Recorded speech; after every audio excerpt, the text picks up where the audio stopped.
அம்மா இந்த போட்டோ நான் எடுக்கட்டும்? ஸ்கூல்ல எல்லாரும் அப்பா என்று கேட்கினேன். நான் கேட்டது உம்மோட வாழ்க்கையை பற்றி. ஓ அது போகுது சார். என்னடா சொல்ற? நேற்றுலேருந்து ஃபோன் பண்ணுறேன், எந்த ரெஸ்பான்ஸும் இல்லைடா.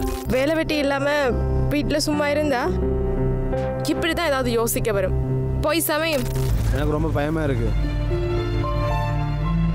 என்னமோ தப்பா தான் முடிய போகுது. கண்ணுக்கு முன்னால் வந்து கூட்டி கொண்டு போனவங்க சும்மா விசாரிச்சு போட்டு கொண்டு வந்து விடுறமெண்டு எப்படி நம்பாம இருக்கீங்க? இப்போ அந்த டைமுக்குள்ளான ஏதோ நடந்திருக்குது, அதை செக் பண்ணலாம், கண்டுபிடிக்கலாம். இது என்னோட கடமை. இருக்கிறதால செய்யறேன், நீ இல்லாதால கேட்குற. இல்லைடா, அவள் சொல்லியிருக்கிறாள். அவள் இங்கே இருந்தால் கால் பண்ணி கதைக்கிறவள்.